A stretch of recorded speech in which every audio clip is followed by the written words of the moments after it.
વિમુખ જીવ ધર્મી જાણે તે ધર્મી નથી, ને પાપી જાણે તે પાપી નથી. સ્વામિનારાયણ હરે સંવત 1882 પોષવદી 9મીને દિવસ સ્વામી શ્રી સહજાનંદજી મહારાજ શ્રી વરતાલ મધ્યે શ્રી લક્ષ્મીનારાયણના મંદિર આગળ વિરાજમાન હતા અને સર્વ શ્વેત વસ્ત્ર ધારણ કર્યા હતા અને પોતાના મુખારવિંદની આગળ મુનિ તથા દેશ દેશના હરિભક્તની સભા ભરાઈને બેઠી હતી. પછી વડોદરાના વાઘમોડિયા રામચંદ્રે શ્રીજી મહારાજને પ્રશ્ન પૂછ્યો છે, હે મહારાજ, જે કુપાત્ર જીવ જણાતો હોય અને તેને પણ સમાધિ થઈ જાય છે તેનું શું કારણ છે? પછી શ્રીજી મહારાજ બોલ્યા છે, ધર્મ શાસ્ત્રને વિશે જે વર્ણાશ્રમના ધર્મ કયા છે તે થકી જે બાહ્ય વર્તતો હોય તેને સર્વે લોક એમ જાણે છે આ કુપાત્ર માણસ છે, અને તે કુપાત્રને ભગવાન કે ભગવાનના સંતનો જો હૈયામાં ગુણ આવે તો એને એ મોટું પુણ્ય થાય છે. અને વર્ણાશ્રમના ધર્મ લોપ્યા હતા તેનું જે પાપ લાગ્યું હતું તે સર્વે નાશ થઈ જાય છે અને તે જીવ અતિશય પવિત્ર થઈ જાય છે. માટે એને ભગવાનના સ્વરૂપમાં ચિત્ત ચોંટે છે ત્યારે સમાધિ થઈ જાય છે. અને જે પુરુષ ધર્મશાસ્ત્રે કયા એવા જે વર્ણાશ્રમના ધર્મ તેને પારતો હોય ત્યારે તેને સર્વે લોક ધર્મવાળો જાણે, પણ ભગવાન અને ભગવાનના સાધુ તેનો જો તે દ્રોહ કરતો હોય તો તે સત્પુરુષના દ્રોહનું એવું પાપ લાગે છે જે વર્ણાશ્રમના ધર્મ પાર્યાનું જે પુણ્ય તેને બારીને ભસ્મ કરી નાખે છે. માટે સત્પુરુષના દ્રોહનો કરનારો તે તો પંચ મહાપાપનો કરનારો તેથી પણ વધુ પાપી છે. શા માટે? જે પંચ મહાપાપ કર્યા હોય તે તો સત્પુરુષને આશરે જઈને છૂટાય છે, પણ સત્પુરુષનો દ્રોહ કરે તેનો તો કોઈ ઠેકાણે છૂટ્યાનો ઉપાય નથી. કેમ? જે અન્ય ઠેકાણે પાપ કર્યું હોય તે તો તીર્થમાં જઈને છૂટાય છે, અને તીર્થમાં જઈને પાપ કરે તે તો વજ્રલેપ થાય છે.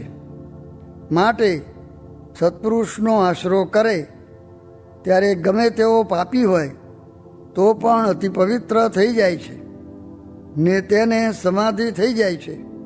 અને સત્પુરુષનો દ્રોહી હોય ને તે ગમે તેવો ધર્મવાળો જણાતો હોય તો પણ મહાપાપી છે, અને તેને કોઈ કારે ભગવાનના દર્શન હૃદયને વિશે થાય જ નહીં. માટે જેને વિમુખ જીવ પાપી જાણે છે તે પાપી નથી, અને જેને વિમુખ ધર્મી જાણે છે તે ધર્મી નથી. ઇતિ વચનામૃતમ. એવી રીતે વરતાલ પ્રકરણનું 14મું વચનામૃત જે તે થયું. સર્વ કરતાં ભજન કરવું તે અધિક છે, ને તે કરતાં સ્મૃતિ રાખવી તે અધિક છે, ને તે કરતાં ધ્યાન કરવું તે અધિક છે, અને તે કરતાં પોતાના આત્માને વિશે ભગવાનને ધારવા તે અધિક છે. સ્વામિનારાયણ હરે સ્વામીએ વાત કરી છે, નિરંતર સર્વક્રિયામાં પાછું વાળીને જોવું છે. મારે ભગવાન ભજવા છે ને હું શું કરું છું એમ જોયા કરવું. સ્વામિનારાયણ હરે સ્વામીએ વાત કરી છે, સંત કહે તેમ કરવું તે શ્રેષ્ઠ છે, ને મન ધાર્યું કરવું તે કનિષ્ઠ છે, ને મનગમતું કરતો હોય ને તે ત્યાગ રાખતો હોય ને આખા મંદિરનું કામ એકલો કરતો હોય ને ગમે એટલા માણસને સત્સંગ કરાવતો હોય તો પણ તે ન્યૂન છે ને તેને કોઈ દિવસ વિઘ્ન છે. અને જે 3 ટાણા ખાતો હોય ને આળસુ હોય ને ઊંઘતો હોય એવી રીતના દોષેયુક્ત હોય, પણ જો તે પોતાનું મનગમતું મૂકીને સંત કહે તેમ કરે તો તે અધિક છે, ને સંત કહે એમ કરવું એ નિર્ગુણ છે, ને મનગમતું કરવું એ સગુણ છે. ને આ ત્યાગી બેઠા છે તેમાં પણ અડધા તો મનગમતું કરતા હશે, ને ગ્રહસ્થ પણ કેટલાક મનનું ધાર્યું કરે છે. પણ જેનું 10 જણ પ્રમાણ કરે તે ખરો કહેવાય, પણ એકનું કયું પ્રમાણ નહીં. સ્વામિનારાયણ હરે. સ્વામીએ વાત કરી જે એક હરિજને પ્રશ્ન પૂછ્યો જે મચ્છરથી તે ગરુડ સુધી ભેદ કયા છે, તે મચ્છરિયું તે ગરુડની ગતિ કેમ કરે, એમ અણવિશ્વાસ રહે છે. ત્યારે સ્વામી બોલ્યા જે ગરુડ પૃથ્વી ઉપર આવ્યો હોય અને તેની પાંખમાં મચ્છરિયું બેસી જાય તો કેટલો પ્રયાસ પડે? ત્યારે કહ્યું જે કાંઈ પ્રયાસ પડે નહીં. ત્યારે સ્વામી બોલ્યા જે ગોપાળાનંદ સ્વામી ને મુક્તાનંદ સ્વામી તે તો ગરુડ જેવા છે, તેની પાંખમાં આપણે બેસી ગયા છીએ, માટે કાંઈ ચિંતા ન રાખવી. ત્યારે વળી પૂછું જે પાંખ તે શી સમજવી? ત્યારે સ્વામી બોલ્યા જે આજ્ઞા ને ઉપાસના એ 2 પાંખો છે, તેને મૂકવી જ નહીં તો સહેજે જ અક્ષરધામમાં જવાશે, એમાં કાંઈ સંશય નથી.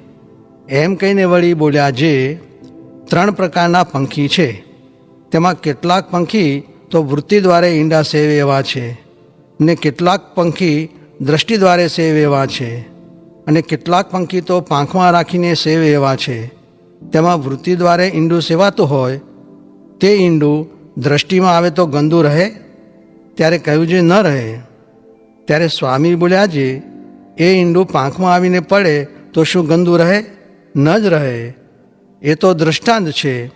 એનું સિદ્ધાંત તો એ છે જે વૃત્તિ દ્વારે સેવે એવા તો ગોપાળાનંદ સ્વામી ને કૃપાનંદ સ્વામી જેવા છે, તેની પાંખમાં પડ્યા છીએ, માટે કાંઈ કસર રહેશે નહીં એમ જાણું. સ્વામિનારાયણ હરે. સ્વામીએ વાત કરી જે એક ઉપાસના, બીજી આજ્ઞા, ત્રીજો સમાગમ ને ચોથું સત્શાસ્ત્રનું વ્યસન, એ 4 દ્રઢ કરીને રાખવા. સ્વામિનારાયણ હરે. સ્વામીએ વાત કરી જે ભગવાનના ભક્તના ગુણ કહેવા, તેમાંથી જીવ બ્રહ્મરૂપ થઈ જાય ને એમાં દાખલો કાંઈ પણ ન મળે એમ કરવાનું કહ્યું. પણ ફલાણો આવો ને ફલાણો આવો એમ ભગવાનના ભક્તના દોષ ન કહેવા, ને તેનું આપણે શું કામ છે, ને કોઈને નહીં સમજાતું હોય તો વળી આગળ સમજાશે, તેની શી ઉતાવળ છે ને ક્યાં ભાગી જાય એમ છે. પણ કોઈના દોષ ન કહેવા, તેમાં લવા ને બાદશાહની દાઢીનું દૃષ્ટાંત દીધું, તે મુખ્ય માથે લેવું. સ્વામિનારાયણ હરે. સ્વામીએ વાત કરી જે એકને અંતરનો કજ્યો થાય છે ને એકને નથી થતો, તેનું કેમ સમજવું?